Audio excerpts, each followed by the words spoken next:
Le père de famille a crié 7 fois « J'étouffe » avant de perdre connaissance le 3 janvier 2020.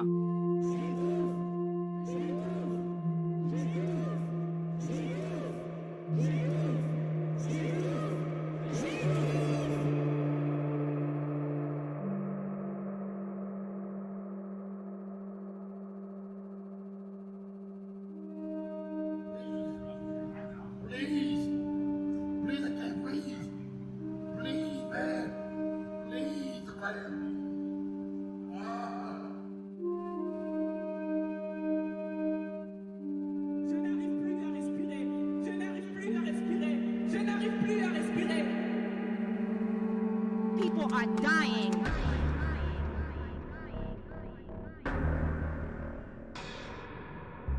Cédric n'est pas mort d'un malaise cardiaque, il est mort étouffé. On l'a étouffé, on l'a tué.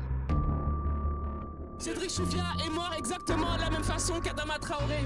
Ils ont eu les mêmes mots, ils ont tous les mêmes mots. J'étouffe, je n'arrive plus à respirer. We cannot look at this as an isolated incident.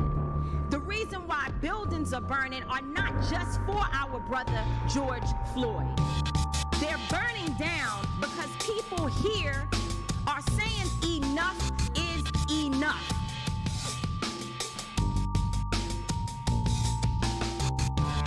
On a assassiné mon fils. On a assassiné mon fils. C'est pas un voyou, c'est pas un dealer qui a agressé mon fils, c'est la police. La police nationale. Our people are being murdered. Mon frère a été tué ce 19 juillet, le jour de ses 24 ans. Et les gendarmes aujourd'hui ne sont pas mis en examen. Les gendarmes ont été mutés, les gendarmes ont été promus. C'est comme ça que ça se passe en France. Enough is enough. And there's an easy way to stop it. Arrest the cops. Charge the cops. Il n'y a personne qui est mort avec une clé d'étranglement en France, d'accord ? On a des gestes professionnels tels que l'étranglement arrière. Il n'y a jamais eu d'accident, alors qu'on nous le laisse et qu'on nous laisse travailler enfin. Cette logique de mensonge et de déni qui succède aux violences policières dans ce pays est totalement insupportable. Charge the cops. Do your job. Comment rendre hommage à Cédric si les coupables sont toujours autour de nous, autour de vous?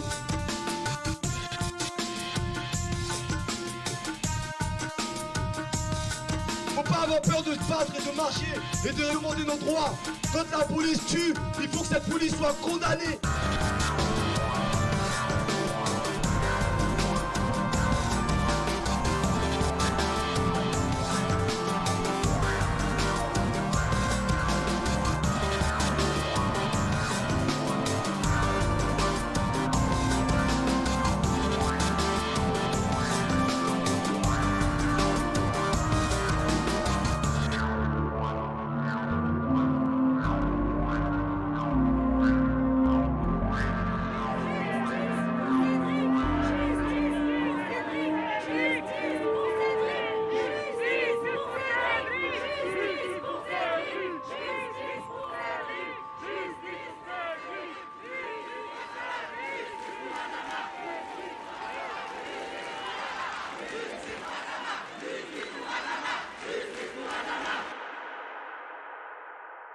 La technique de l'étranglement a été jugée dangereuse. Cette technique qui consiste à enserrer le cou de manière prolongée afin de réduire l'afflux d'oxygène et de limiter le tonus musculaire ne sera plus enseignée dans les écoles de police.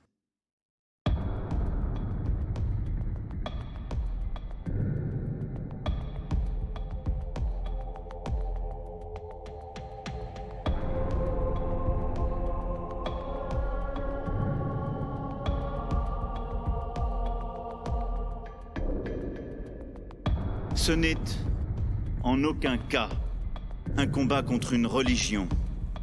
Cette anecdote est-elle vraie ou fausse ?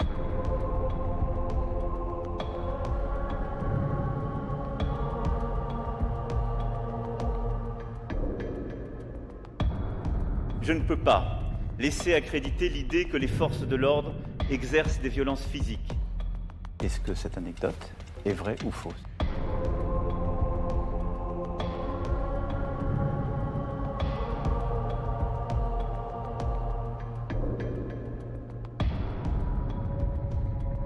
En France, les CRS ne s'attaquent pas aux étudiants ou autres.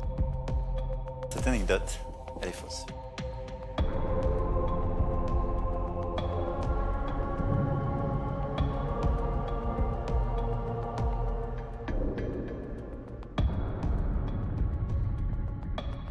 Une anecdote qui est vraie. Nous sommes en guerre.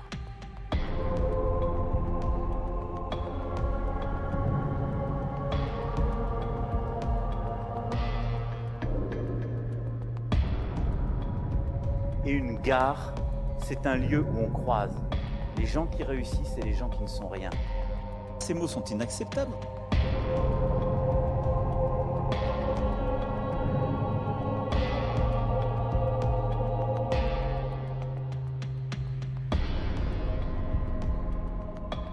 Il y a des policiers violents. Il y en a. Et là, vous avez les canards.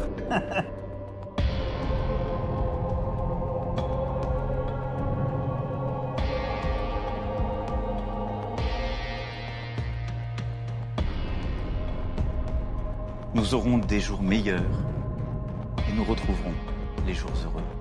Il y en a certains, au lieu de le bordel, il ferait mieux d'aller regarder.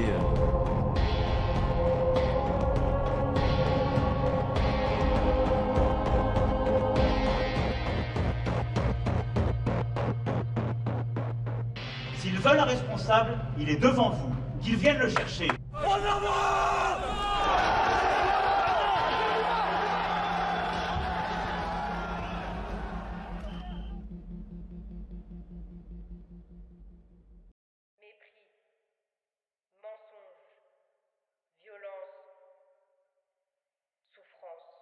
Mépris, mensonge, violence, souffrance. Mépris, mensonge, violence, souffrance, souffrance.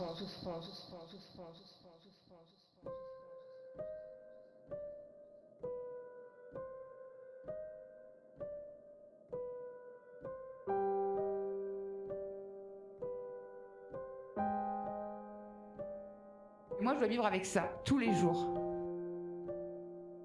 Je dois vivre avec le fait que je me suis fait matraquer, qu'aujourd'hui j'ai des cervicales en moins.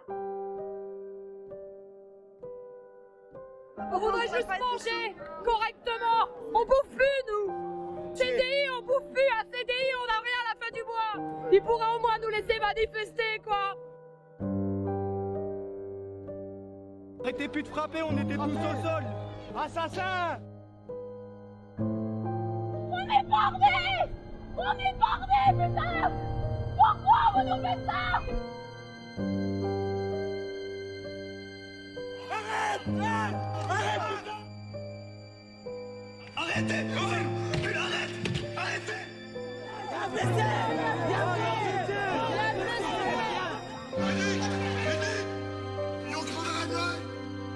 Appelez le pompier là! Appelez le pompier! Les ramènes, les arrachés, déchirés! Deux mecs dans la loi!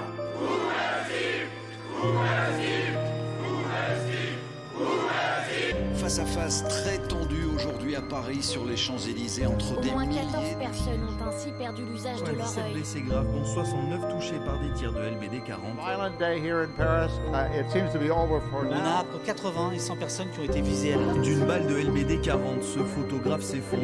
20 people were hurt and dozens arrested as the protests closed the Les Champs-Élysées. témoignages de blessés se Le multiplient. bilan s'élève même à plus de 80 blessés On graves. a été grièvement blessé à la tête par un flash. Mais elle mutile, elle blesse. Leur lot de blessés, 32 par LBD, grenades et matraques. Depuis des novembre, dizaines par l'IGPN, la police des polices, a été saisie à 300 reprises pour des faits de violence policière, notamment liés au LBD, sans que pour l'instant la moindre condamnation n'ait été prononcée. Elle n'a pas seulement été estropiée, elle est morte. Elle s'appelait Zineb. Le corps de Steve Mayavez, son ami, serait retrouvé hier dans la nuit.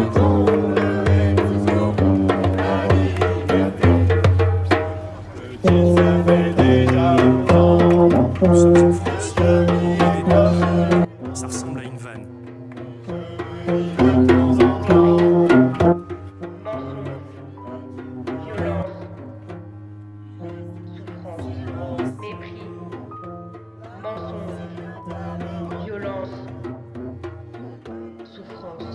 Mépris, mensonge, violence, souffrance.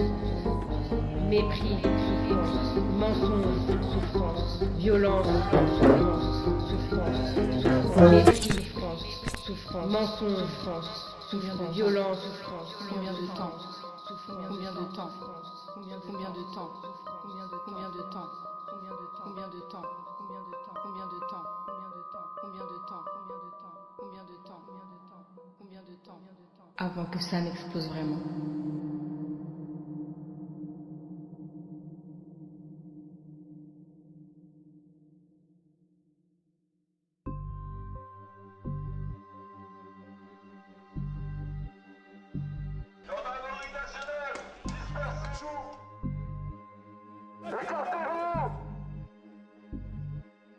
Ne parlez pas de répression ou de violence policière, ces mots sont inacceptables dans un état de droit.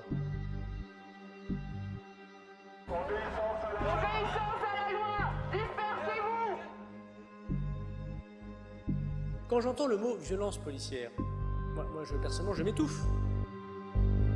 Première sommation!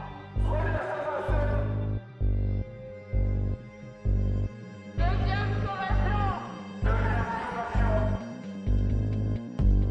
Dernière sommation! On va faire grève de la force! Obéissance à la loi! Dispersez-vous!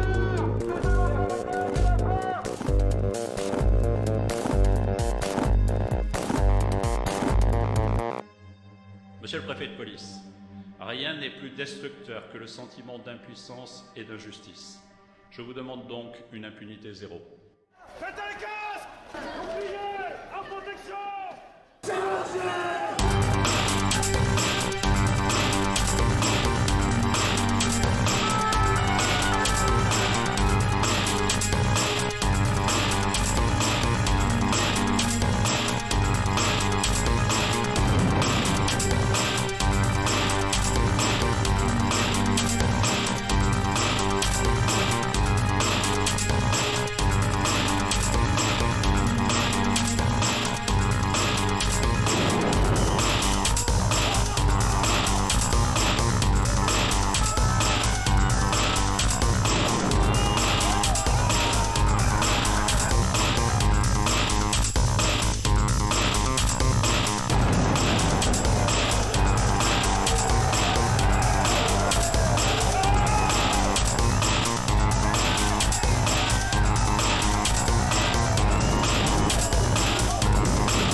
Je pense qu'aujourd'hui, on a quand même un vice qui est quand même de beaucoup taper sur les flics. Vous allez mettre votre vie en jeu pour des gens qui, samedi d'après, vont vous jeter des pavés sur la tête. Les gens ont plus confiance en nous. Nous, on n'a pas confiance dans les gens. Le dialogue est rompu, et pour en gagner, ça va être compliqué. On a plus besoin de soutien dans le cadre des missions qui sont les nôtres que, une fois de plus, d'être stigmatisé. La France aime sa police et il serait temps qu'elle le montre. On pourrait la rassurer, la police. Je vais pas dire l'aimer un peu plus, mais oui, la considérer. Mon cher ami policier, je ne demande que ça. Mais il va falloir que tu m'aides. Il va falloir que tu acceptes d'être filmé. Si on n'avait pas filmé les violences policières de Michel, Michel serait en prison. On n'aurait jamais su. S'il n'y avait pas ces images, peut-être qu'on serait encore dans le déni et dans le mensonge. Ce qu'on sait de cette histoire, on ne la sait que par les images. Il va falloir que tu acceptes d'être contrôlé de manière indépendante. Nous n'avons à aucun moment eu de velléité de couvrir quoi que ce soit. 2500 blessés. Oh là là. Eh, je suis comme ça ce matin. Amis du café. Amis du café, amis des séries bien faites, du travail bien fait, du travail fait avec amour. Amis de Malik Ousekine. Amis de la beauté dans l'art. Amis de Disney. Amis d'Antoine Chevrollier, réalisateur notamment de Baron Noir, notamment du Bureau des légendes, mais surtout de cette série événement Ousekine, 4 fois 52 minutes, qui est diffusée en ce moment même sur Disney+. Bon sang, ça fait 1 an que j'attends cette émission. Ça fait 2 ans qu'on s'était parlé avec Antoine. On va vous raconter ça. 1 an que j'ai assisté au tournage. J'ai attendu. Ça y est, il est là. Je vous assure, je suis super ému. Oh merde! Ah bah voilà que Ostpolitik nous envoie 988 bagnoles. Oh là là là là là là là là. Oh les amis, c'est bien. C'est bien que vous soyez là ce matin. C'est génial. Ce matin, nous sommes avec Antoine Chevrollier. Il est chez lui. Il est en train de fumer sa 8e cigarette.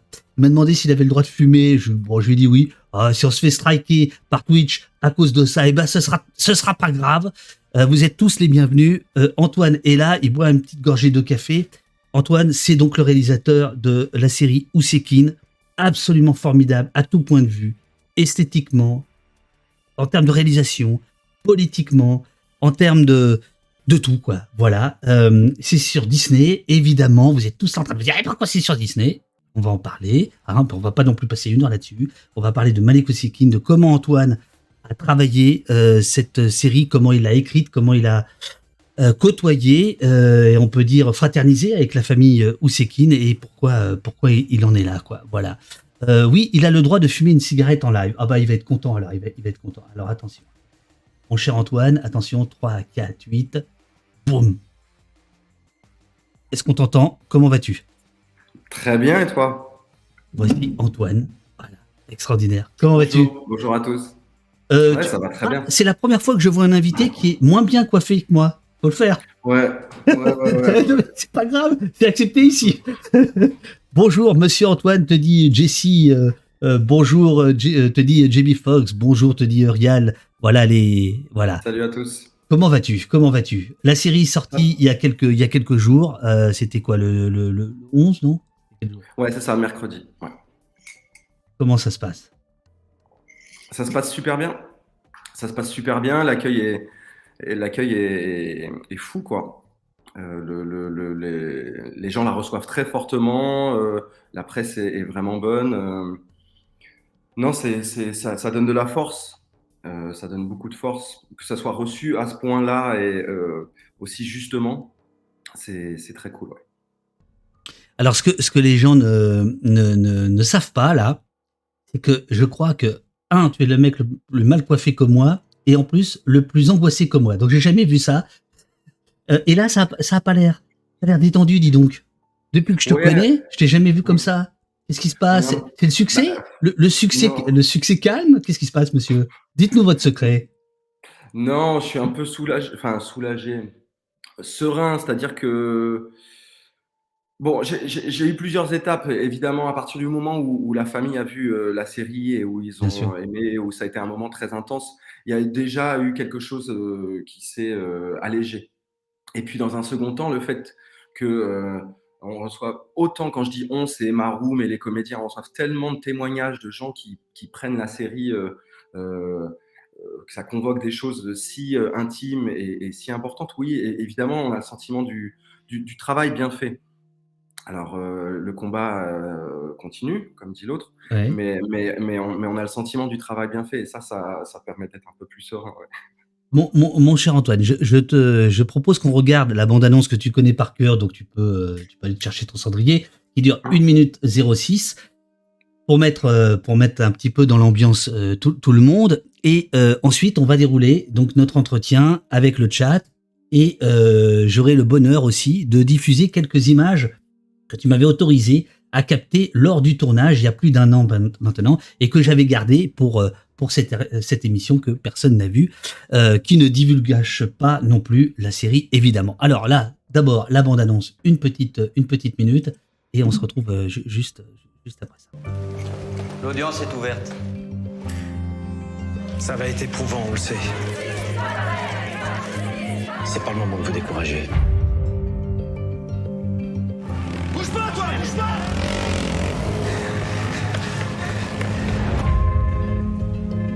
La vérité, c'est qu'il y a des gens qui nous en veulent d'oser réclamer justice. Ils veulent tout faire pour nous en empêcher. On doit rester unis. Malik Oussekine.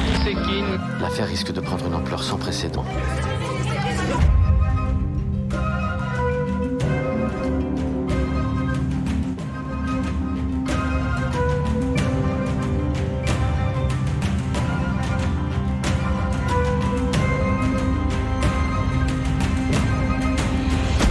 S'il vous plaît, pas de provocation. Nous devons rester dignes.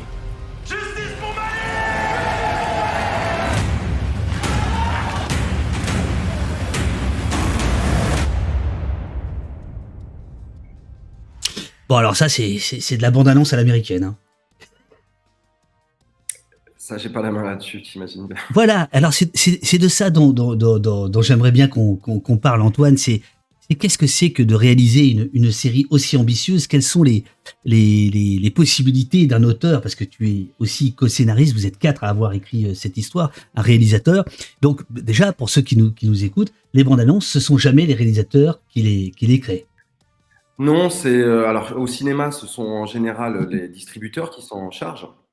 Et à la télé, et chez les plateformes, c'est les diffuseurs qui se chargent de ça. Alors après, Disney m'a donné un peu, m'a demandé mon avis, mais voilà, ça fait vraiment partie du travail du diffuseur, quoi.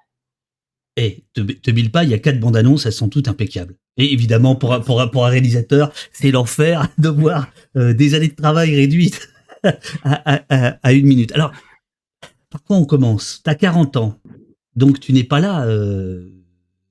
Non, t'es pas là en 86. Non, j'ai 4 ans. À 4 ans.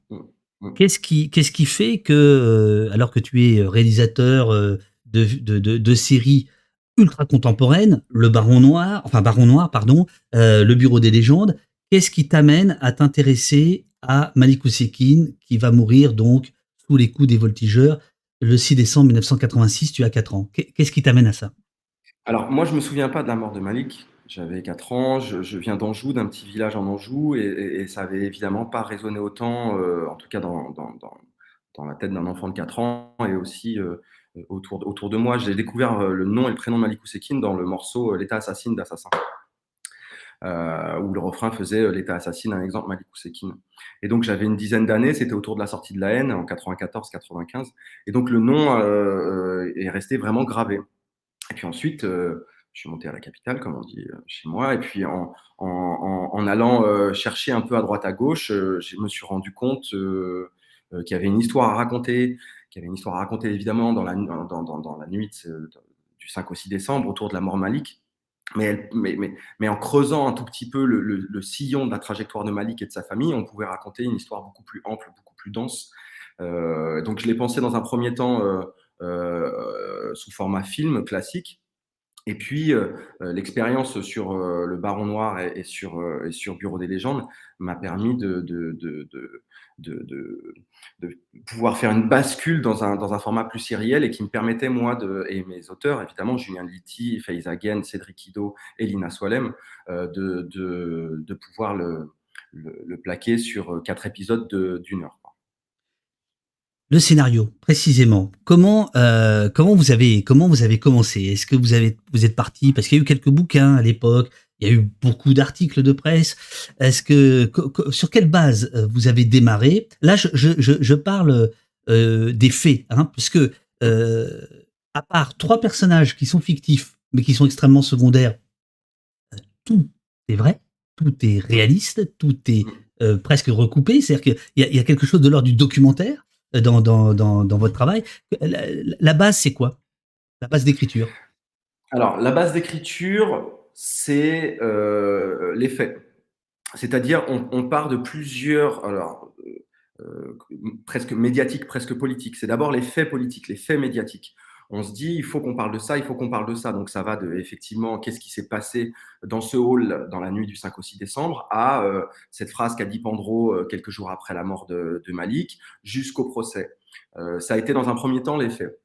Et puis, dans un second temps, quand j'ai rencontré la famille et les différents protagonistes de l'affaire, j'ai rencontré Paul Bézelon, le seul témoin oculaire de la mort de Malik, mais également Georges Kiechman, enfin voilà. Alors, attends, tu vas vite, je sais que tu avais 4 ans, mais quand même, tu as parlé de Pandro, qui est incarné magnifiquement par Olivier Gourmet, on en parlera tout à l'heure. Pandro, c'était le ministre de l'Intérieur, c'est celui-là même qui va avoir cette phrase terrible, « Si j'avais un enfant sous dialyse, je ne le laisserais pas sortir la nuit », puisque Malik Osekine souffrait d'insuffisance rénale, et que donc ce sera pendant des jours l'argument, même peut-être pendant des mois, on verra ça tout à l'heure, l'argument policier pour dire en fait il n'est pas mort des coups, il est mort de ses problèmes rénaux. Et tu as parlé de qui d'autre, de Kiechman, maître Kiechman, Georges Kiechman, incarné là aussi admirablement, ouais, t'es fort, hein, t'es fort avec les acteurs mon gars, par Katmerad. Et qui était l'avocat de la famille Oussekine. C'est ça. Alors, Pandro, il était ministre délégué à la sécurité. C'était Pasqua qui était ministre de l'Intérieur. Bien. Monsieur connaissait classique. Bon, on a travaillé un petit peu Et donc, pour revenir en fait sur la narration, on s'est très vite dit avec mes auteurs que nous, on voulait raconter cette trajectoire au cœur de la famille, en étant au cœur de la famille. Et donc, avec la mère, avec les frères, avec les sœurs. Et puis, je ne vais pas trop spoiler, mais on a 3 lignes narratives qui s'entremêlent, qui, par des truchements, nous font passer en fait, d'une temporalité à une autre, et qui nous permet en fait, de raconter qui était la famille Oussekine avant la mort de Malik, comment ils reçoivent ce drame, et puis comment ils mènent le combat. Et puis, donc, on a la ligne narrative de Malik, des dernières heures de la vie de Malik qui traverse les 4 épisodes. Et puis, on a une autre ligne qui est donc les flashbacks qui également traversent les 4 épisodes et nous racontent un peu plus en détail qui était cette famille, quoi. Le choix du regard intime de cette histoire par un regard intime familial, c'est dès le départ de l'écriture ou ça vient parce que vous rencontrez les 2 frères et la sœur de Malik? Non, c'est dès le départ. Moi, en fait, ce qui m'intéressait, c'était la mère. C'était cette maman, en fait, Aïcha Oussekine, qu'on a très peu vue. Oui. Et comment elle a reçu, en fait, la mort de son dernier fils. Et donc, par conséquent, comment les frères et sœurs l'ont reçu. Mais au final, c'était ça qui m'intéressait. C'était vraiment comment une famille se retrouve confrontée à une machine politique, médiatique, et à qui on enlève le deuil, finalement. Parce que c'est ça qui s'est passé avec la famille Oussekine et avec Aïcha Oussekine. C'est qu'on lui a empêché, en plus de perdre son enfant, on lui a empêché un deuil.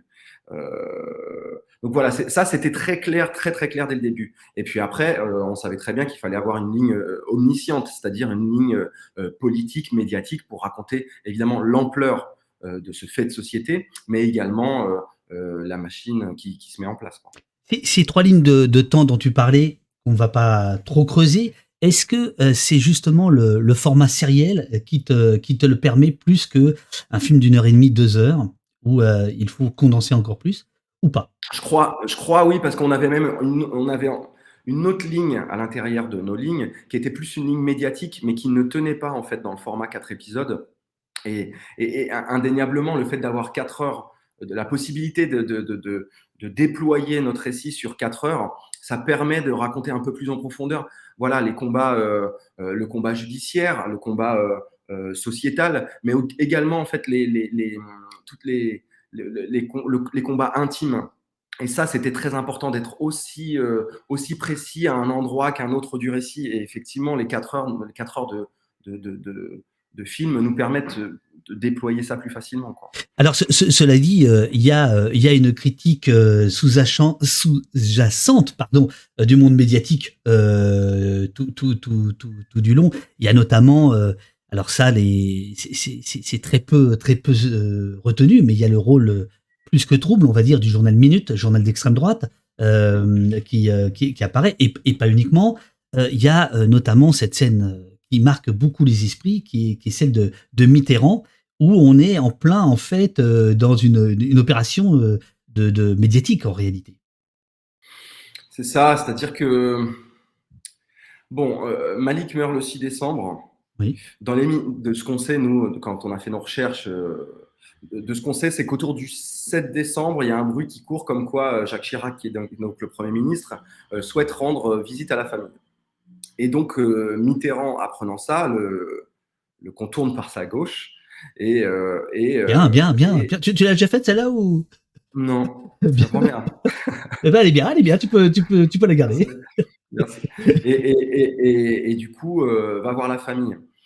Alors évidemment, on peut y voir une manipulation, on peut aussi y voir quelque chose de très sincère de la part du président. J'ai cru comprendre qu'il avait été particulièrement touché, parce que j'ai rencontré des personnes qui étaient à ses côtés, qu'il avait été particulièrement touché par la mort de Malik. Mais évidemment, il y a en ligne de mire 88, c'est-à-dire l'élection présidentielle, et voilà, on est en cohabitation à cette époque-là, une cohabitation qui se passe pas extrêmement bien, un gouvernement très droitier, et on peut tout à fait imaginer que le président Mitterrand, à ce moment-là, a en ligne de mire 88, à peine un an et demi après, quoi. Didi Blue dans le chat nous dit cet angle par le biais de la famille. Donc là, je montre celle qui incarne les deux sœurs et la mère. La mère, c'est Yam Abbas. Yam Abbas. Voilà. Ils sont tous incroyables. Ouais, ils sont super. Ils sont tous incroyables. Qu'est-ce que je voulais dire? Merde, je ne sais plus. Oui, voilà, Didi Blue dit cet angle par le biais de la famille permet d'apporter une grande puissance. Merci beaucoup. Voilà. Merci beaucoup. Mais parce qu'effectivement. Est-ce que attends, je fais l'avocat du diable. Est-ce que c'est pas ça aussi qui fait que Disney vous a dit oui, dans le sens où, à travers une vision extrêmement intime, vous faites de ce drame, qui est un drame national en France, en fait une histoire universelle? Ou est-ce que c'est déconnecté?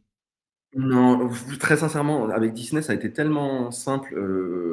Nous, on n'a même pas eu j'ai même pas eu à poser de conditions sur la manière dont je voulais raconter Ousekine. Je leur ai dit, en fait, c'est ça, le prisme, c'est le prisme de l'intime. Ouais. Et on va élargir à certains moments, mais à aucun moment, Disney n'est intervenu pour dire, ça serait bien de changer les noms, ou ça serait bien. Non, on a raconté vraiment, j'ai raconté avec Maroum, à aucun moment, il y a eu une intervention d'un côté ou de l'autre, pour dire non, on ne raconte pas ça, ou raconter plutôt ça, parce que nous, à l'international, Disney, on a besoin de raconter ça. Pas du tout. Ça a été vraiment une collaboration, un accompagnement. Ils ont été vraiment super, quoi. Non, parce que ce que je veux dire, c'est que en passant par l'intime, tu arrives à raconter cette histoire. Finalement, je pense qu'elle peut parler au monde entier, parce que la série est sortie le même jour. Dans combien de pays? Un truc de dingue. 146 pays. Donc il y a 146 pays qui d'un coup ont découvert Malik Ousekine il y a quelques jours. Ça, c'est ça. Et ça, je trouve ça, en fait, qu'on arrive enfin à raconter notre histoire. Et qu'on arrive enfin, que ça soit pas que un modèle états-unien finalement, mais qu'on ait un modèle français. C'est une production française réalisée, créée, écrite par des Français. Alors même si le diffuseur est international et c'est Disney, ça reste vraiment un film, enfin 4 films français, et qu'on puisse enfin se retourner sur notre passé, raconter notre histoire frontalement et le raconter au monde. Ça, je trouve ça vraiment, vraiment bien. Évidemment, tu n'es pas responsable de ça du tout, loin, pas du tout, au contraire. Mais comment tu expliques que jamais la télévision française ne s'est penchée sur Malik Ousekine, en dehors des quelques documentaires qu'il évoquait ici ou là, ou évidemment les news, les infos sur le moment? Pourquoi ce ce drame n'a jamais suscité l'envie chez les diffuseurs, les distributeurs, soit de films, soit de feuilletons, on va dire, à la française, ou de séries maintenant? Bah, je peux difficilement répondre à cette question. J'ai quelques idées, mais je sais pas. Je me dis qu'ils se disent que ça n'intéresse. Ils se sont certainement dit que ça intéressait peu de gens. Alors voilà, il y a la partie politique, c'est-à-dire que nous, on dit les vrais. On n'a protégé personne, ni, j'ai envie de dire, évidemment, pas la police, mais la famille, on l'a raconté tel que tout ça s'est passé. Mais la politique aussi. On n'a pas fait de vision, on n'a pas de vision géographique finalement de l'histoire. On la raconte telle qu'elle s'est passée. Et peut-être qu'il y a eu des craintes de la part de certains diffuseurs, mais encore une fois, j'en ai aucune idée et je n'ai même pas eu écho de potentiels diffuseurs qui avaient souhaité à un moment donné raconter cette histoire ou de film. Maintenant, il y a une crainte peut-être tout simplement de réveiller, parce que je crois qu'en France, on a un peu un problème. On se dit, on a un problème à se tourner donc vers les histoires, les pages un peu sombres de notre histoire, en se disant en fait, ça va réveiller des rancœurs et donc ça va attiser la haine. Alors que moi, je pense que c'est tout le contraire. Je pense qu'il faut au contraire se raconter pour apaiser. Enfin, il faut ressentir pour comprendre, éventuellement pardonner. Ça demande du courage de pardonner. Et on a tendance à croire que se raconter, encore une fois, montrer ces pages sombres, c'est contre l'État, c'est contre. Mais non, bien au contraire, en fait, c'est pour essayer de comprendre et c'est pour essayer d'apaiser les choses. Si on n'en parle pas, on ne pansera pas les plaies.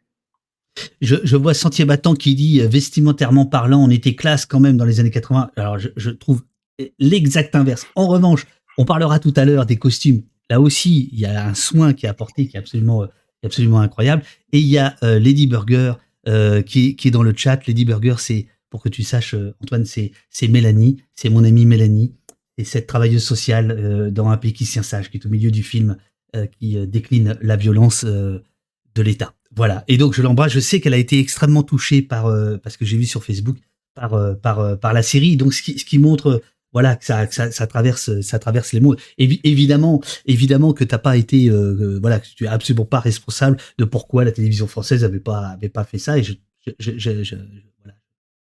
voilà, à tes explications. Enfin, je veux dire, je les partage, je les comprends. Alors,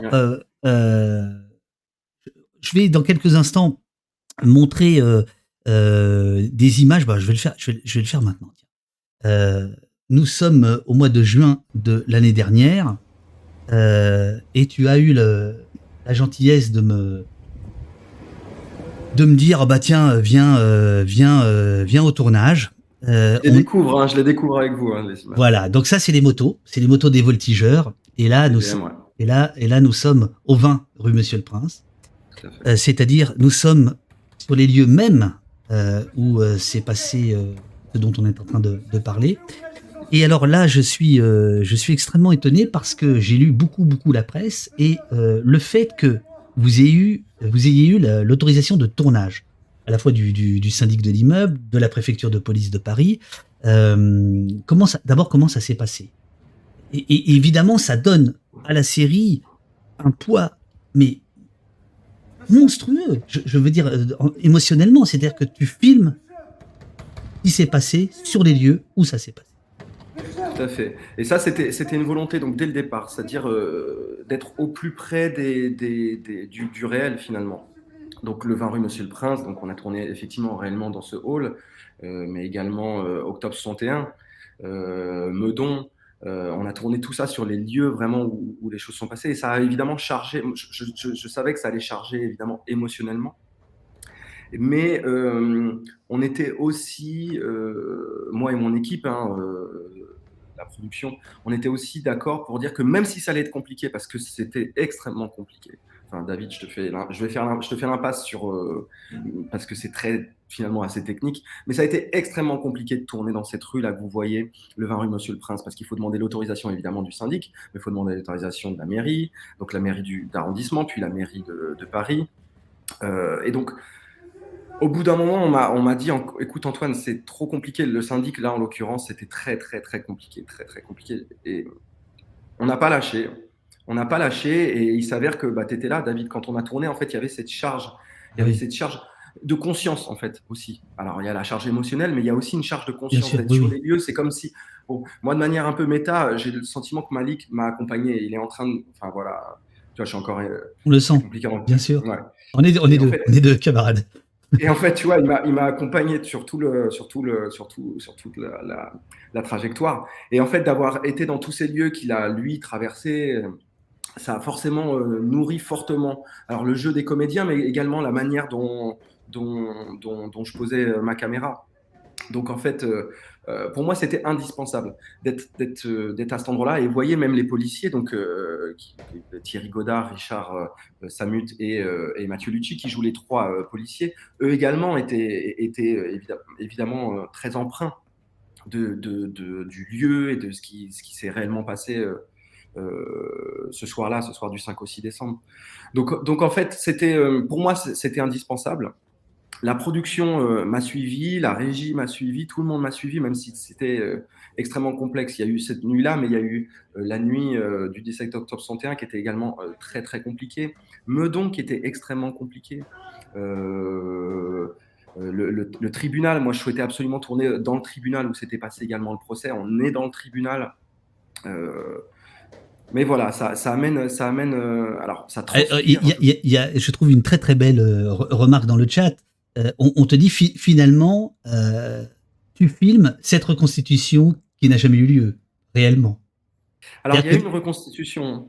Elle fait partie de la série, mais c'est une reconstitution qui n'a de nom que. Enfin, qui n'a de reconstitution que le nom.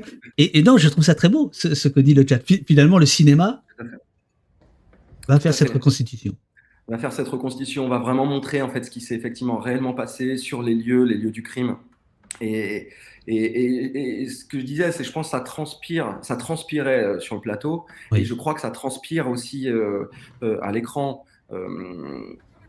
Voilà, cette espèce de volonté d'être au plus près du réel, mais parce que encore une fois, on se le devait pour Malik et pour la famille, on se le devait, quoi.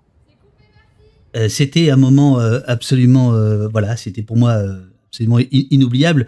Et en plus, tu m'as fait ce cadeau-là. Voilà. Voilà, je suis avec l'équipe et on a vu rapidement, je suis avec Saïd El, qui incarne, mais alors, magnifiquement, Malik, oui, tu peux t'allumer une petite clope. Je pense que si je refumais, je partagerai cette calumet avec toi. Justement, Mélanie te demande, il y a une autre scène absolument incroyable du fait qu'elle a été filmée là où ça s'est passé. C'est le 17 octobre 61. Donc il faut rappeler, à l'époque, c'est un autre préfet, c'est Maurice Papon. Il y a à peu près 200 Algériens qui vont mourir dans la Seine. Et vous arrivez à filmer sur alors je crois que c'est le pont du Châtelet, un des ponts où ça s'est passé, et il y a plusieurs questions dans le chat. D'une part, est-ce que la famille Ousekine a vraiment participé à cette manifestation du 17 octobre 61, et comment ça s'est passé ce tournage-là? Alors, la famille était très engagée, était très proche du FLN. Donc, l'oncle, toute la famille était très engagée dans ce mouvement d'indépendance de l'Algérie. Et ils étaient effectivement, alors avec Mohamed, dans la marche du 17 octobre 61. Une famille très, très, très, très engagée.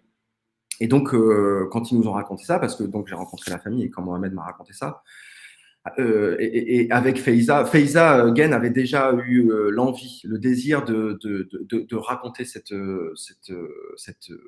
ce moment d'histoire, ce chapitre important d'histoire. Et il y a évidemment une sorte d'atavisme, d'héritage de la violence policière.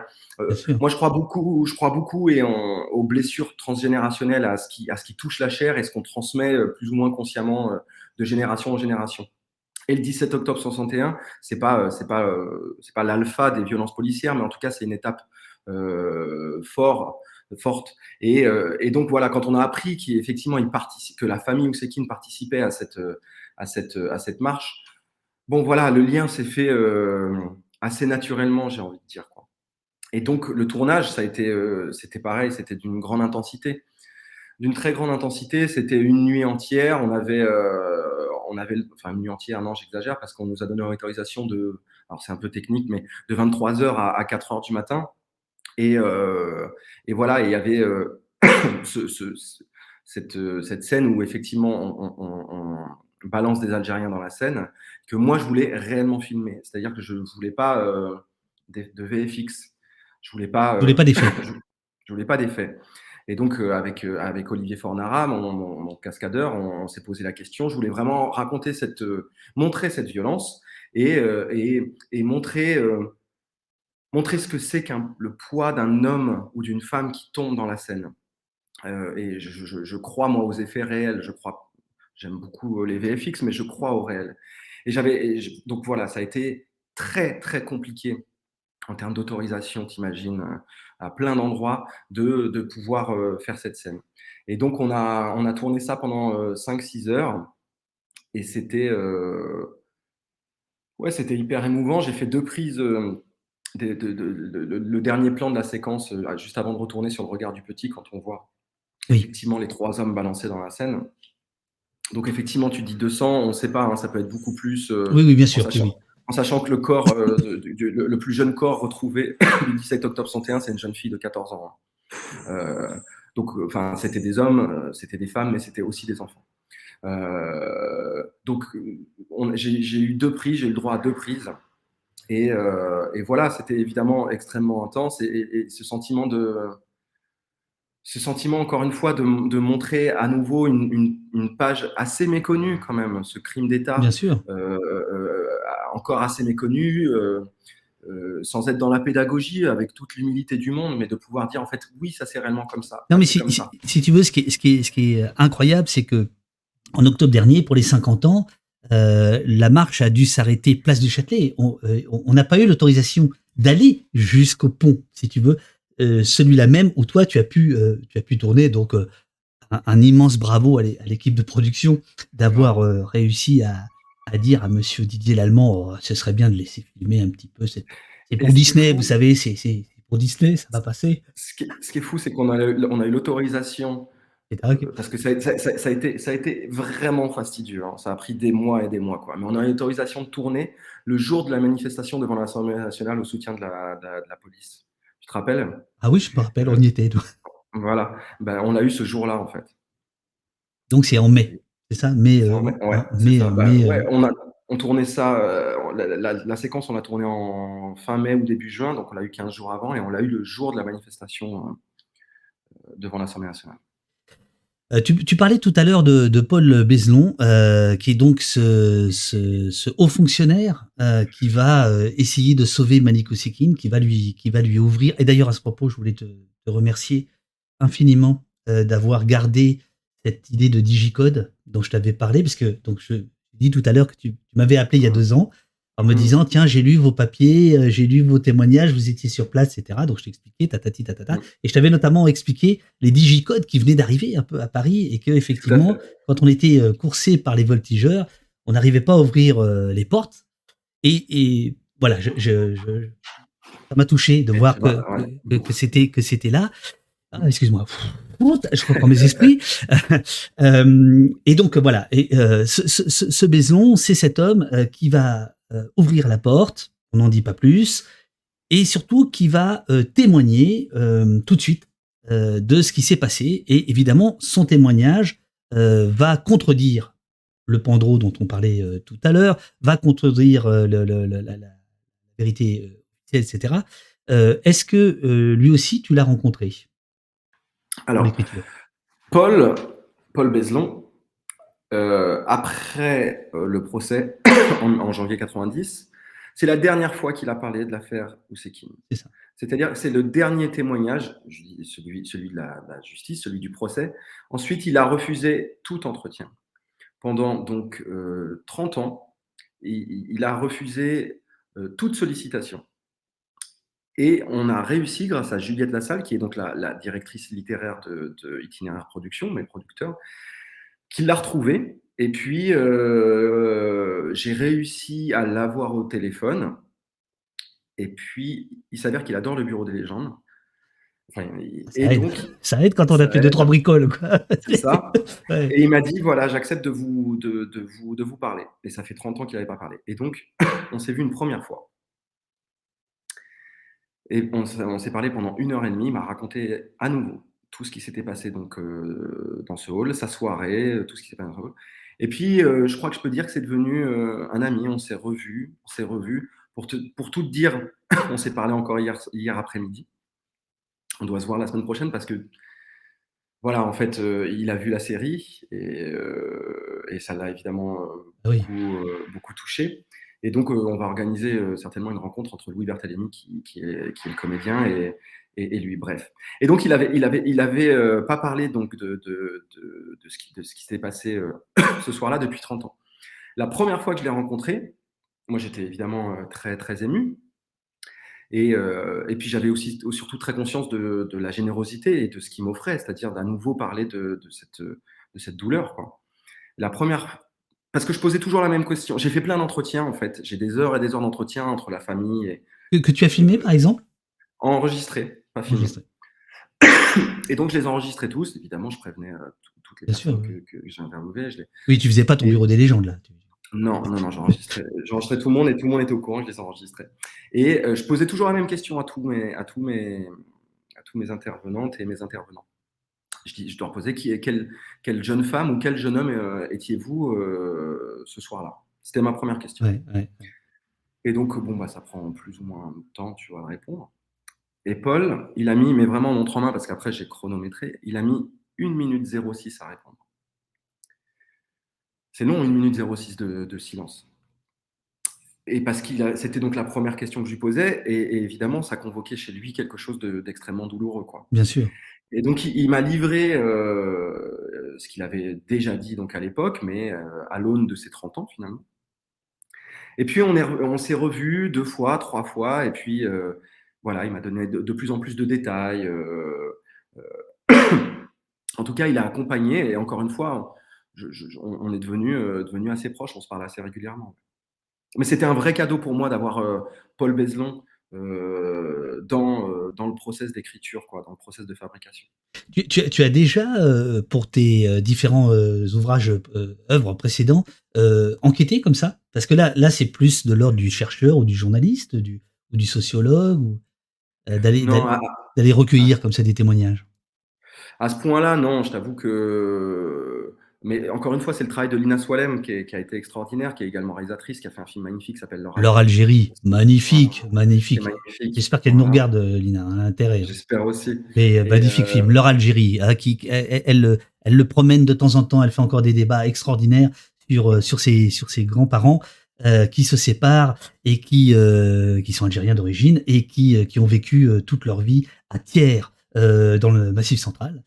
Et c'est un film de toute beauté, voilà. Et donc, elle a participé intensément. C'est elle qui s'occupait effectivement de toutes les recherches et donc qui m'a aidé à retrouver donc soit certaines personnes, mais également à dépouiller tous les dossiers d'instruction, les différents articles de l'époque. Enfin voilà. Et il se trouve que c'est la frangine de Malik Oussekine dans le film.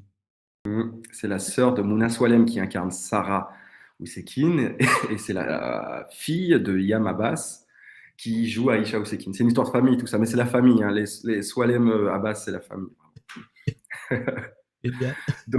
donc voilà, et effectivement, ce que m'a livré Paul, c'était... Mais de la même manière que ce que m'a livré finalement Georges Kiechman, ou évidemment la famille, ou d'autres personnes autour de l'histoire, Patrick Écolan, qui était le médecin réanimateur qui a essayé de réanimer Malik dans le hall. Toutes ces personnes-là qu'on a pu rencontrer nous ont donné leur bénédiction d'une certaine manière, de raconter cette histoire et de la raconter avec ce que eux nous offraient dans les entretiens qu'on faisait, quoi. Est-ce que c'était pour toi une nécessité parce que tu voulais t'approcher le plus près possible de la vérité humaine, ou est-ce que c'était aussi une nécessité en termes moral, en te disant je fais un film sur quelqu'un qui est vraiment mort pour de vrai, et pas du sang, enfin je vais mettre du sang de cinéma, mais en réalité ça parle de sang, et donc je me dois d'être raccord avec son entourage, Est-ce que c'est une question morale ou pas? Parce que certains réalisateurs peuvent très bien dire non, l'histoire n'appartient pas aux proches, elle appartient à tout le monde, je fais ce que j'en veux. Tout à fait, c'est tout à fait entendable aussi. Mais moi, c'est vrai qu'à l'endroit moral, à partir du moment où je savais que la série allait être écrite, je me devais de prévenir la famille. C'est-à-dire que je leur demandais pas une autorisation, mais encore une fois, je leur demandais une forme de bénédiction. Et d'une certaine manière, ils m'ont donné également leur autorisation, puisqu'on a noué un rapport très fort avec Sarah, Mohamed et Benamar. Je déjeune avec Mohamed et Benamar demain. On est vraiment... Donc les frères de Malik, les grands frères de Malik. Donc en fait, je me devais moralement de leur demander, enfin déjà de les prévenir. Et puis voilà, on a noué un tel rapport de confiance que finalement, ça a nourri très profondément les films. Mais de la même manière pour Beslan, pour Paul, de la même manière mais même pour tout ce qui est politique. C'est-à-dire que j'ai dû m'approcher de policiers et de politiques de l'époque pour être, encore une fois, le plus objectif possible. Pour être, je crois, pour être le plus pertinent possible, il fallait être le plus objectif possible dans tous les points de vue. Je fais un petit saut dans le temps. On est à l'autre bout de Paris. Alors ça, c'est la magie du cinéma. On est dans le 17e arrondissement. Et tu as une autorisation de tournage pour la manifestation en hommage à Malik Ousekine, une manifestation qui a lieu juste derrière. Donc voilà, tu vas avoir quelques images que tu vas découvrir. Et à un moment donné, tu vas te voir au travail. C'est quelque chose d'assez impressionnant. d'assez impressionnant. On peut parler de cette manifestation. Alors là, on est quel jour? Qu'est-ce qui se passe exactement et pourquoi c'est important dans le récit de ce drame? Alors il y a 3 manifestations après la mort de Malik Ousekine. Il y en a une qui se fait un peu de manière improvisée dès le dimanche. Il y en a une autre qui est plus organisée le lundi 6. Oui. Le lundi 8, pardon, et une autre qui est organisée le mercredi 10. Là, nous, alors c'est une fiction, hein, donc c'est un peu un mélange de ces trois manifestations. Et donc l'annonce du retrait de la loi de Baquet se fait donc le lundi 8. Et donc nous, on est proche de la manifestation du lundi 8, du lundi après-midi, quoi. Et donc voilà, très clairement, là, donc on n'avait pas les moyens pour faire une vraie manif. Donc là, pour le coup, j'ai utilisé des VFX, vous verrez au début de l'épisode 2. Mais on a multiplié en fait tous ces figurants qui étaient incroyables, hein, que je tiens à remercier. Toute la figuration a été incroyable. Bon, bref, tout le monde a été incroyable sur ce film. Une vraie conscience de ce qu'on était en train de raconter. Et bref, là, on a tous nos figurants. Voilà, donc là, on voit les figurants qui vont et viennent, hein, qui retournent. Et puis, tiens, on te voit, mais on va mieux te voir dans ton poncho vert, là. Tu vas te voir, pas là, hein, pas derrière, mais on va te voir, tu vas voir. Mais te voilà, regarde. Tu es un général en campagne, tu es devant tout le monde, tu marches vite, tu envoies la foule. T'as vu le truc? Tu te rends compte de comment t'es en tournage? Je me rends pas compte du tout. Attends, je te remonte, hein, c'est comme si on faisait du montage. Regarde bien la démarche déterminée. Mais moi, je vais te dire, quand j'ai vu ça, j'ai compris que ça allait être génial. Mais un gars, allez, regarde. On y va, on la refait. C'est génial. Parce que c'est trop important, en fait. Moi, je viens de loin et en fait, ce moment de tournage, il est trop important pour moi. C'est trop précieux. C'est-à-dire que tous les matins, quand je vais sur un plateau de cinéma, et encore plus quand on raconte l'histoire de Malik, évidemment, mais il y a une espèce d'intensité que je ne peux pas perdre. Le geste, une fois que le geste de filmage est lancé, le geste de tournage est lancé, c'est trop intense. Il faut tenir cette intensité. Je ne peux pas avoir la caméra qui s'arrête. Je ne peux pas ne pas être dans une forme d'intensité. C'est trop précieux. Alors, effectivement, ça raconte une forme d'intensité. Ah oui. Il y a dans cette manifestation, je laisse, donc c'est l'épisode 2. Alors pour ceux qui vont regarder, je pense que c'est rigolo ce côté making of parce que on voit, voilà, on te voit au travail d'une part et puis on voit, effectivement, tout à l'heure quelqu'un parlait des vêtements. Là, les costumes sont absolument incroyables, les pantalons bleu ciel, les jeans bleu ciel très larges, tout pourris, les loden beige. Moi, je trouve que c'est une époque épouvantable, vestimentairement parlant. Pascaline Chavannes, donc la chef costumière, a fait un travail incroyable en collaboration avec Colombe Rabi, qui était donc la chef décoratrice. Et tous, hein, d'ailleurs, le make-up, Stéphanie Aznarez, ont tous fait un travail incroyable pour essayer qu'on puisse effectivement être dans les années 80 sans que ce soit trop ostentatoire, c'est-à-dire qu'il y ait quand même une forme de modernité, vous voyez, sans être forcément avec des murs orange à carreaux ou être trop dans le cliché des années 80, garder une forme de modernité qu'on a également dans le grain de l'image de Benjamin Roux. Mais voilà, être tout le temps au plus près, au plus juste de ce qu'étaient les années 80. Et ça, elles ont vraiment, tout le monde a assuré. Et ce jour-là, je crois qu'il y avait, dis-moi, mais je crois qu'il y avait Ben Ammar et Mohamed. Absolument. Tu m'as fait rencontrer les frères de Malik. Absolument. Absolument. Ah bah ouais. C'est quelque chose, quoi. Alors bon, il nous reste un quart d'heure parce que évidemment, le monde entier t'appelle. Donc il y a des gens dans le chat qui demandent. C'est diffusé en ce moment sur Disney. Bon, vous prenez un abonnement, juste le temps de regarder les 4 épisodes, puis après vous faites ce que vous voulez de votre abonnement, hein. Et c'est quoi Bon, bref, faites ce que vous voulez, les amis. Les policiers, est-ce que tu les as rencontrés? Question du chat. Thierry Godard, qui est génial lui aussi, qui joue Schmitt. Garcia, c'est Mathieu Lucci, c'est le petit jeune. Le petit jeune, le petit jeune, bon. Tu l'as lancé, là, le garçon, là. Ouh là là. Ouais, il est fort, il est très fort. Il est très fort, extrêmement touchant, etc. Est-ce que ces policiers, tu les as rencontrés? Est-ce que tu as... Alors, Jean Schmitt est décédé il y a quelques années, il y a 3 ans. Georgie est décédé également. Georgie, c'est le 3e, celui qui vient témoigner en leur faveur et qui n'est pas, à l'époque, on disait inculpé. Hein. C'est ça.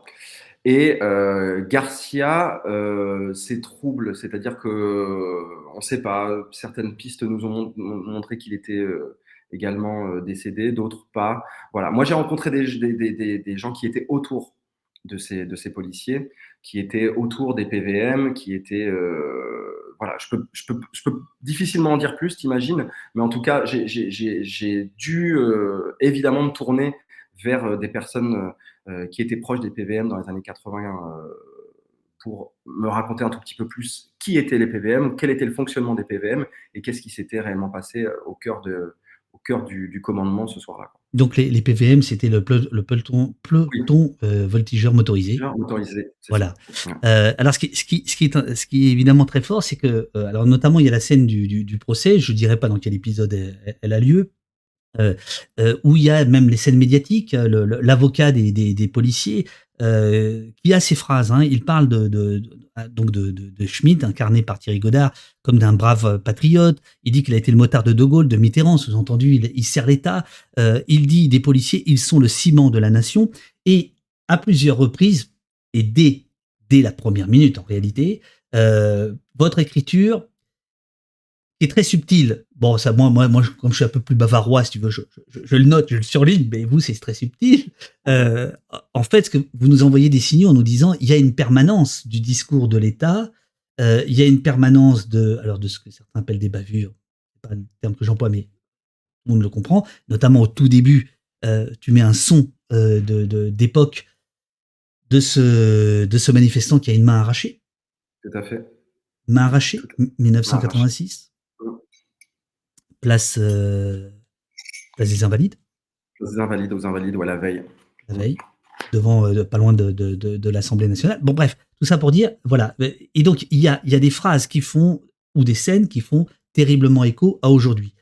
Est-ce que c'est... Comment c'est venu? C'est-à-dire que très rapidement, on s'est rendu compte on n'a pas fait un historique des violences policières, mais en tout cas, on s'est très vite rendu compte que dans les violences policières, il y avait un champ lexical, que ce soit d'un côté ou de l'autre, qui était sensiblement le même. Alors effectivement, c'est pas un hasard si on a mis dès le début donc de l'épisode 1 cet audio de l'époque où il y a effectivement main arrachée, encore une fois une sémantique qui est utilisée encore aujourd'hui. Maintenant, C'est-à-dire que quand Garot, parce que tu parles de Garot, donc Gilles Cohen, quand Voilà. Garot, en fait, parle Garot, donc c'est l'avocat des policiers. Garot, il dit ça, effectivement, c'est le ciment de la... Bon, alors Garot, il faut peut-être aussi recontextualiser qui était Garot. Hein. C'était un avocat très droitier, partisan de la légitime défense, peine de mort. C'était quelqu'un très proche des syndicats de police. Voilà. Maintenant, lui dit une phrase qui, pour moi, en fait, synthétise un tout petit peu cette impunité autour des violences policières, mais j'ai envie de dire presque dans le monde entier. Il dit cette phrase, je spoil un tout petit peu, mais bon, c'est pas grave, hein, David. Hein. Ouais, et je vais te dire, j'ai l'impression que alors il y a ceux dans le chat qui n'ont pas vu le film et qui vont se précipiter. J'ai l'impression parce que là, bon, je veux dire, voilà. Et puis il y a ceux qui l'ont vu et qui t'écoutent, voilà. On a un chat qui se tient très sage aujourd'hui, c'est incroyable, c'est magnifique. Ah non, il y a quelque chose, hein, je te promets, je sens quelque chose. Bon. Donc tu peux spoiler un petit peu, tout petit peu. Ok, pas trop, donc déconne pas. Non, je déconne pas. Il dit cette phrase en fait de Garot, donc avocat qui défend les policiers. Il dit en fait au juré, il dit si vous condamnez ceux qui vous protègent, ils ne vous protégeront plus. Absolument. Et cette phrase, je trouve qu'en fait, elle est vraiment symptomatique de la difficulté à pouvoir condamner les violences policières, mais en France, mais j'ai envie de dire dans le monde. Cette espèce de menace, comme quoi, en fait, si on condamnait des policiers autour de violences policières et que ces policiers ne nous défendent au cas où ils feraient tu vois, des... Mais par exemple, Antoine, cette phrase, elle est véridique? Alors, elle est véridique. C'est pas Garot qui l'a dit, mais elle est véridique. Bon, ça c'est la liberté, toute licence en a. Mais elle est d'époque. Et pourquoi je te pose la question? Parce que quand je l'ai entendue, je me suis dit, soit elle est vraie, et alors là, ça veut dire quelque chose. Et donc, qu'est-ce que ça veut dire? Tu sais que c'est exactement le discours qu'il y a eu, notamment sur la loi sécurité globale. Il faut protéger ceux qui nous protègent. Et donc, quand j'ai entendu cette scène, je me suis dit, c'est pas possible. Là, je me suis demandé, honnêtement, je me suis dit, tiens, est-ce que ils vont chercher dans aujourd'hui une phrase pour la mettre là? Non, tu es en train de nous dire que cette phrase, elle a été prononcée à l'époque. Elle a été prononcée à l'époque. Elle a été prononcée à l'époque et surtout, encore une fois, elle a été prononcée à nouveau autour de la mort de Macomet. On est retombé en fait sur des articles donc en 92, 93. C'est une phrase qui revient tout le temps et tu te rappelles évidemment, il y a quelques années, je crois que c'était il y a 2-3 ans, il y a 2 ans, en fait, quand des policiers se sont retrouvés devant la maison de la radio et ont posé les armes. Bien sûr. Tu te rappelles de cet épisode? Ah bah oui, oui. Désormais, allez-y. Je trouve que c'est une sorte de mise en abîme, finalement, un tout petit peu de cette phrase. Le côté, vous nous condamnez d'une manière ou d'une autre, hein, c'est-à-dire, si vous nous condamnez, on ne vous protégera plus. Et allez-y. Pour la petite histoire, cette manifestation dont tu parles, c'était à l'été 2020. Elle faisait suite à d'autres. Hein. Ça s'est arrêté quand ils sont allés devant le Bataclan, parce que là, les gens ont dit vous abusez quand même.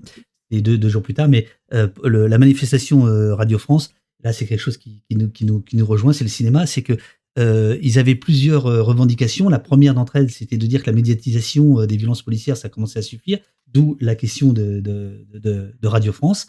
Et il y avait aussi parmi les manifestants, des policiers, des gens qui étaient des policiers qui n'avaient pas supporté que la région Île-de-France donne un petit peu d'argent pour la réalisation d'un petit film qui s'appelle Un pays qui se tient sage. Tu vois, c'est drôle, là. Les choses, ça tourne. Les choses tournent.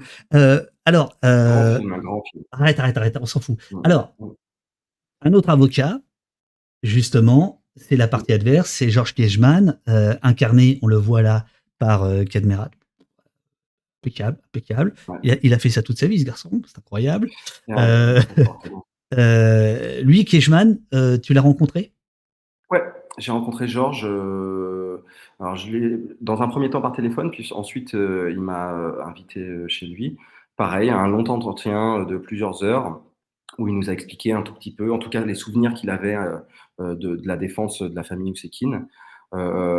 J'ai envie de dire avec une grande sincérité, avec une grande honnêteté. C'est un personnage qui m'a énormément touché, Georges, malgré ce qu'on peut imaginer, il y avait une vraie sincérité à défendre cette cause. Et évidemment qu'il était proche, c'est ce qu'on dit dans la série, qu'il était proche du président Mitterrand.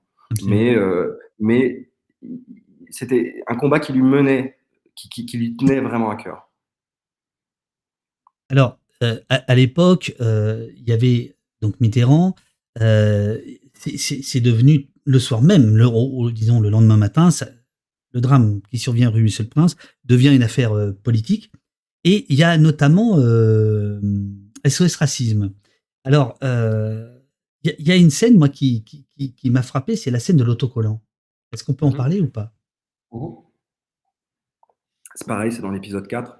Et on a Sarah qui est la plus véhémente, la plus... Sarah Oussekine. Sarah Oussekine, et qui, c'est pareil, c'est dans les discussions qu'on a pu avoir avec Sarah, qui, elle, souhaitait mener le combat, finalement, sans accointance politique, quelle qu'elle soit. Et donc, effectivement, alors SOS Racisme a fait le travail à l'époque, qu'il estimait juste, mais elle, dès cette époque-là, ne souhaitait pas être récupérée, entre guillemets, par SOS Racisme. Mais c'est sa trajectoire à elle. Voilà, Sarah, elle est à droite là sur le. C'est Mona Solem, ouais. Voilà, celle qui incarne Sarah. Mais c'est là, je trouve vraiment la force du cinéma, c'est-à-dire en un geste, vous évoquez, vous laissez entendre, voilà, qu'il y a eu déjà à l'époque une discussion autour de SOS Racisme, dont aujourd'hui on dit avec facilité, quoi. Enfin, je veux dire facilement. Facilité. Bon, voilà, que c'était quand même le sous-marin du PS et tatati tatater. Et là, juste voilà, il y a une forme de, voilà, en quelques secondes, on comprend qu'il y a un enjeu qui dépasse. Tout à fait. C'est-à-dire, c'est toujours pareil, c'est d'essayer de montrer les différents points de vue, de ne pas être juste sur un rail. Il y avait différents points de vue autour de l'affaire Oussekine, mais également autour des SOS Racisme, et le point de vue de Sarah et celui-ci, quoi. Et pour le coup, ils ont été extrêmement présents, même lors du verdict. Ils se sont retrouvés tous devant le tribunal, et SOS Racisme a vraiment été moteur dans la contestation. Malgré tout, certaines personnes n'étaient déjà pas en accord avec leur point de vue. Le chat te demande comment ont réagi les autorités, les syndicats de police notamment, ou les autorités administratives. Depuis la sortie ? Oui, depuis la sortie. Ouais. Tu connais ça 1000 fois mieux que moi. Hein. On se fait. Alors les syndicats, pour l'instant, j'ai rien eu de la part des syndicats. Voilà, un tout petit peu avant, étonnamment, un tout petit peu avant, mais depuis rien. Et puis après, des insultes, mais classiques sur Twitter ou ailleurs. Voilà, on se fait beaucoup insulter, ouais. Sur quelle base? Vous êtes des mauvais Français? Vous êtes Oui, tu vois, ces termes que je comprends pas, moi, tu sais, wokiste, islamo-gauchiste, enfin des termes que je n'arrive pas vraiment à, mais sans mauvaise volonté, hein, vraiment, hein, mais que je ne comprends pas. Donc ça somme toute assez classique. Mais oui, on se fait, alors un peu les comédiens, moi évidemment, mais voilà, la plupart du temps, je pense que c'est des gens qui n'ont même pas vu la série, quoi. En tout cas, sache que ici, les gens sont avec toi, hein. Merci. Ah ouais, mais tu verras, parce que là, dans 2 minutes, je vais te laisser filer, hein, comme notre accord. Parce vous savez, le chevrolier, c'est pas facile à avoir, hein. Non, je déconne. Écoute, il y a tellement de questions. Voilà, il y a des gens qui te demandent si tu voudrais faire une série sur 1961. On te demande, est-ce que le film dévore-t-il le réel ou le nourrit-il? Voilà, t'es pas obligé de répondre. Et évidemment, il y a le film de Rachid Bouchareb qui va être présenté à Cannes, qui parle aussi de Malik Oussekine. Est-ce que tu veux nous en dire un mot? Est-ce que tu l'as vu? Est-ce que tu as parlé avec Bouchareb ou pas du tout? Non, je ne l'ai pas vu, on ne s'est pas parlé avec Rachid Bouchareb. Mais je suis évidemment très content que le film existe. C'est-à-dire que tant que le nom de Malik Oussekine et tant qu'on racontera ces histoires, que ce soit au cinéma, sur des plateformes, tant que le nom résonnera, en fait, on est ensemble. C'est un combat qu'on mène ensemble. Donc, je suis très heureux que Rachid Bouchareb fasse un film sur Malik Oussekine. On est du même courant, en fait. On a, je crois, j'imagine, en tout cas. Puis moi, Rachid Bouchareb, Little Sénégal, c'est des films qui m'ont... j'étais plus jeune, j'étais indigène. C'est des films qui m'ont évidemment marqué. Donc non, c'est une super nouvelle. Alors, je crois que son film porte autant sur la mort de Malik Oussekine qu'une autre mort qui survient. Abdel Ben Yahya, ouais. Voilà, que vous évoquez, qui sera oublié par l'histoire, qui se passe en région parisienne le même soir, hein, c'est ça, hein? Tout à fait. Le même soir, tué par un policier en civil à Pantin et qui avait 1,8 g dans le sang.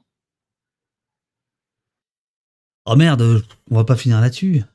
Comment on pourrait finir? Sur comment on pourrait finir? On pourrait finir sur l'artiste.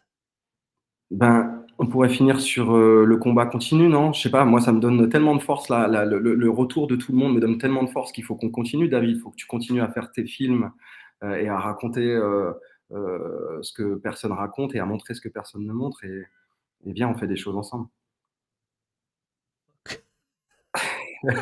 Bon, allez, j'ai la chair de poule. Merci à toi. Je sens que Eurial va remonter avec beaucoup d'émotion cette émission qu'on va diffuser sur Blast dimanche. Donc là, il y aura beaucoup de monde. Merci Antoine Chevrolier. Merci à tous les deux. David au bureau des légendes. Ah non. Voilà, attends, les mots vont arriver. T'es con parce que regarde, maintenant les gens sont là. Ah oui, tous les deux à l'écriture. Merci à Louis pour l'interview, bien entendu à la série. Merci infiniment pour votre travail, Antoine. On nous parle beaucoup de Zineb Redouane. Voilà, il faut continuer. Merci pour cette superbe interview très riche. Merci pour cet échange. Merci pour cette série. Merci Antoine. Merci, le combat continue, nous dit Natla Gitane. Grand merci, hâte de voir ça. Je vais le regarder. Merci pour ces rencontres. J'ai réservé mon après-midi pour binger. Merci Antoine de t'être mis à notre disposition. Je te dis Lila que je salue. Merci, c'est un magnifique long film. C'est 4 films. Magnifique. Bravo encore, bravo. Merci beaucoup. Enfin, écoute, voilà. Merci David. Merci à vous tous. Merci à tous. Allez, merci à tous. On t'embrasse. Bonne journée et puis on se retrouve ici. Vous aussi. Hein, ouais, à très bientôt. À bientôt. Merci, bravo. Merci. Je t'en prie. Arrête. Et voilà. Et vous avez vu? Il est speed, le garçon. Il est parti. Tac. Il est parti. Qu'est-ce qui se passe là? Pourquoi ça marche plus, moi, mon truc? Ah, les amis. C'était quelque chose. Voilà, c'était quelque chose pour moi ce matin. Je vous le dis. Voilà. Chers amis, on va faire une petite pause si vous voulez bien. Je vais aller me chercher un petit café. Merci beaucoup pour vos merci. Merci beaucoup à Antoine, à toute l'équipe. Ils ont été tellement chaleureux sur le tournage. Voilà, je dois vous dire que j'ai eu je vous l'avais raconté, la chance d'aller voir ce qu'on appelle la projo équipe, c'est-à-dire la projection qui est faite pour toute l'équipe technique, les comédiens, les figurants, etc. Et c'était sur grand écran, c'était magnifique. Et j'ai regardé, donc c'était les 2 premiers épisodes qui étaient diffusés sur grand écran, époustouflant. Et je me dis, merde, quand je vais passer à l'écran d'ordi, est-ce que ça va pas perdre? Bah écoutez, non, c'est bouleversant, quoi. Voilà. Allez voir vraiment ces 4 épisodes, et puis on pourra en reparler dans les jours qui viennent. Il faut un vidéoprojecteur, alors, pour te dire. Le dernier, les vidéos projetées. Et ça, évidemment, respect pour les artistes. Les amis, il faut, si vous pouvez, ah oui, c'est toujours mieux. Et de toute façon, c'est une différence énorme, une image projetée d'une image diffusée. Ça change tout. Voilà. Voilà. Alors, petite pause, et je vous reviens, pas pour trop longtemps, malheureusement, parce que moi aussi, j'ai Mais voilà, j'espère que l'émission vous a plu. Moi, je suis... Oh merde. Allez, à tout de suite. Ça a commencé. Ça a commencé. L'émission a commencé. On est en tête depuis 5 minutes.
Monsieur le préfet de police, rien n'est plus destructeur que le sentiment d'impuissance et d'injustice.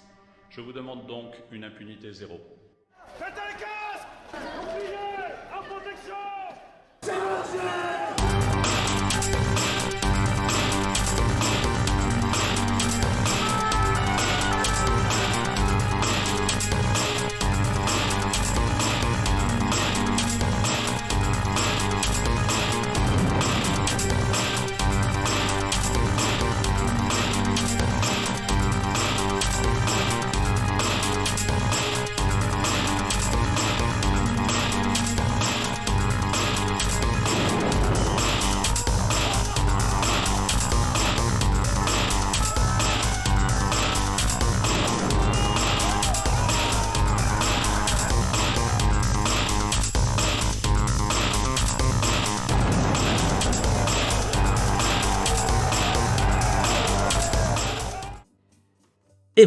Et voilà, chers amis. Merci d'être restés. Demain, nous aurons un auteur de bande dessinée, Remedium, pour son bouquin, son recueil paru chez Stock, Cas de force majeure, qui traite de violences policières. C'est 20 histoires de violences policières. Alors là, pour le coup, très contemporaines, mise en dessin, en bande dessinée. Je vous invite à être aussi nombreux demain à 9h avec Remedium. Et jeudi, nous serons avec Ovidie pour son film 36. Je sais le titre exact, c'est 36. 36 Quai des Orfèvres. Non, c'est pas 30. C'est attendez. Hop. Tiens, je vais. Merci Urial. Oh là là. Urial toujours là. Le titre, le procès du 36. Voilà, le procès du 36. Ovidie, jeudi à 9h. Donc on aura eu une semaine police. Et oui, on revient aux fondamentaux. Le procès du 36. Voilà. Merci beaucoup. J'ai senti que dans le chat, vous étiez assez...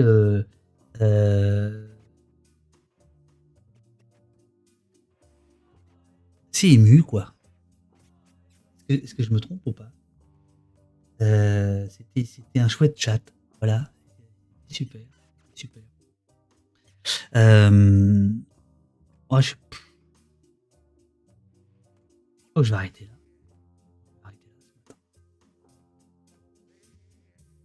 Qu'est-ce que je pourrais vous dire d'autre? Ah si, je pourrais vous dire un truc quand même vachement bien. Ouais. Parfois on gagne.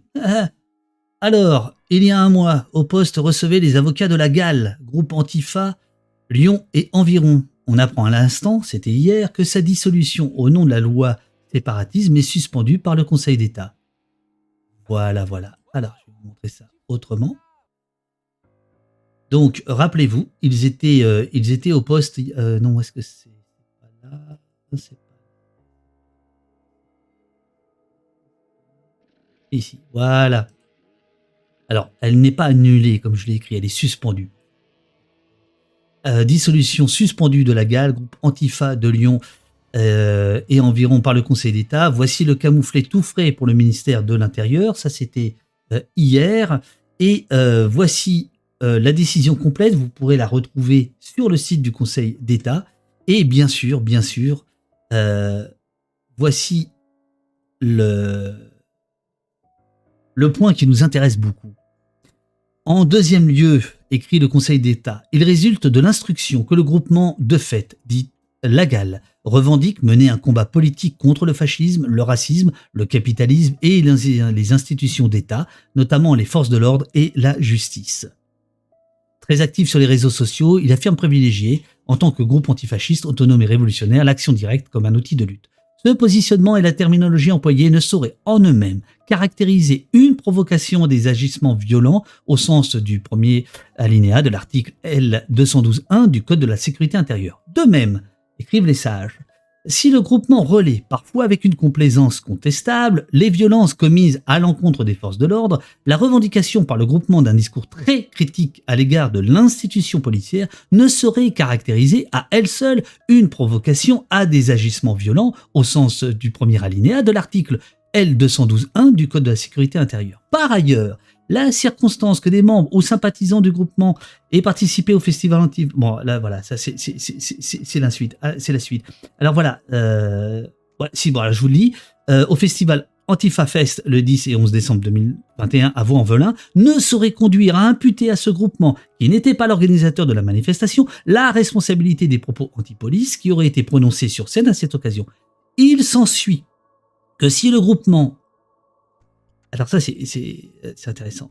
Dit la GAL tient des propos radicaux et parfois brutaux, il ne peut manifestement, en l'état de l'instruction, être regardé comme appelant à commettre des agissements violents contre les forces de l'ordre au sens et pour l'application de la... Ça veut dire quoi? Ça veut dire que la liberté d'expression est toujours possible, selon les sages du Conseil d'État, et voilà. Et que donc on peut effectivement exercer un regard critique, radical, et ne pas être dissous pour autant. Voilà, ça c'était la bonne nouvelle d'hier. Voilà, chers amis. Je finis mon petit café avec vous. Je mets les crédits, bien sûr. Attendez, je vais mettre les crédits. Voilà une classe qui se tient sage. Lui, il n'y a pas eu beaucoup d'accordéons, hein, j'ai l'impression. Et de fanfare non plus. Amis de la police et du café, d'Antoine Chevrelier et des séries magnifiquement réalisées. Et de la tendresse utopiste, un grand merci d'avoir suivi ce nouvel épisode d'Au-Poste entièrement consacré à Ousekine Malik. Merci aux incroyables modos de la Payette Techno, Eurial, Jessie, Robin Olivier. Merci à Émile Cheval pour les tasses et mugs maison. Valeur Anarchiste pour le néon connecté et Geoffrey pour les logos, Sophie pour les débuts, Théo pour les sons, Blast pour le visuel et le partenariat. Musique gracieusement concoctée par JC Morphonskank. Ça s'est très bien passé. Pour cette session, la brigade souhaite la bienvenue à des réabonnés que je salue infiniment. Allez, 3e mois, Loïs Mugen, 3e mois, Coco Pain, 4e mois, et Ulikumi, 7e mois. Merci infiniment à vous. Comme vous le savez,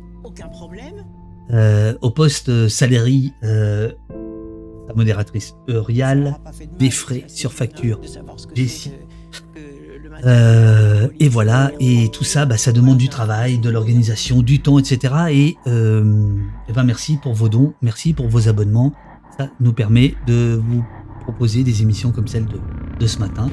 Donc voilà, si vous voulez conduire, on a besoin de vous comme vous pourrez. Merci à vous tous. Merci. Ah, ça y est, on a 18 000 followers. Non, sans déconner. Ça y est, c'est fait.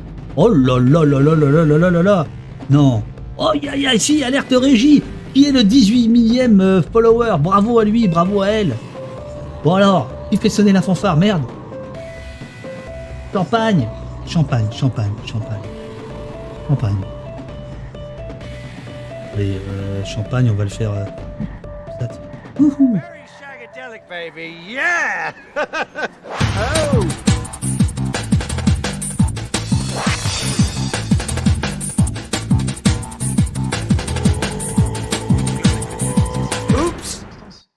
On n'est plus dans l'arbitraire. Ah, Uriel nous dit 17 992. Ah merde, c'est quoi ce bordel? Aïe, aïe, aïe, aïe, aïe, aïe. Il y a des gens qui sont désabonnés d'un coup. Oh. Des followers. C'est la jouissance, le spectacle de la jouissance. Demain, Remedium à 9h. Jeudi à 9h, Ovidie. Merci beaucoup à vous tous. Allez voir Osikin. On en reparle. Bravo aux 17 999 autres. Absolument. Absolument. Ça a commencé? Oui, ça a commencé. L'émission a commencé. On est à l'antenne depuis 5 minutes.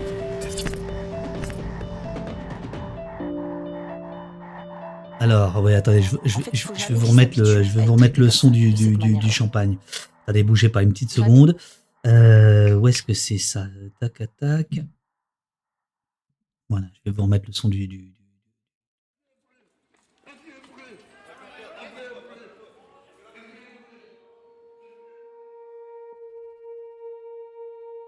Vous les avez là? Normalement, vous les avez. Crié 7 fois j'étouffe avant de perdre connaissance le 3 janvier 2020.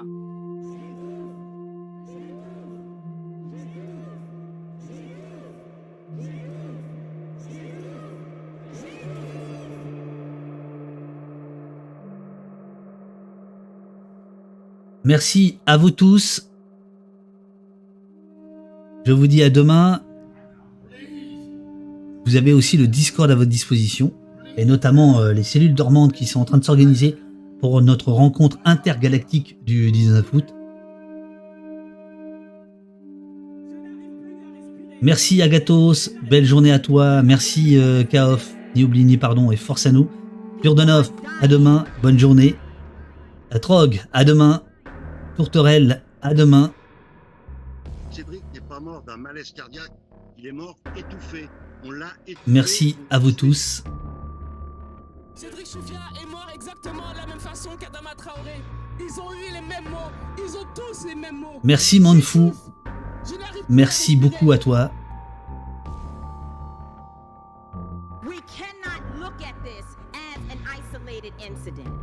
Merci, merci merci Kimari. Oh merci Eowyn, 4e mois d'abonnement. Voilà qui est, comment dirais-je, qui célèbre le 18 000 followers. Jazer maintenant. La police nationale. Merci beaucoup.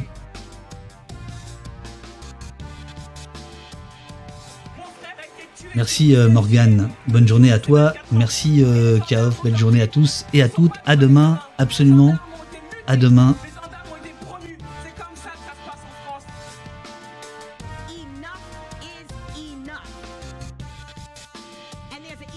C'était chouette ces petites images de tournage, non? Franchement. C'est simple. C'est chouette. Il y a personne qui est mort avec une clé d'étranglement. À demain Jo. À demain Didi Blue. On a des gestes professionnels tels que l'étranglement arrière. Il n'y a jamais eu d'accident. Alors qu'on nous le laisse et qu'on nous laisse travailler enfin. Ça c'est, vous avez vu le camion. Et bon évidemment là ça tourne en silence. Quoi. Donc il peut pas le faire rouler. Donc il y avait des mecs derrière qui poussaient le camion. Là. J'adore. Merci Jazer. À demain Sabrina. Merci à vous tous.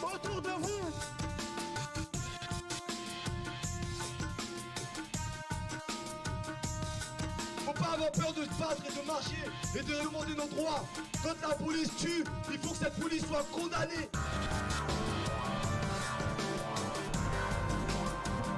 Merci Nostalgique.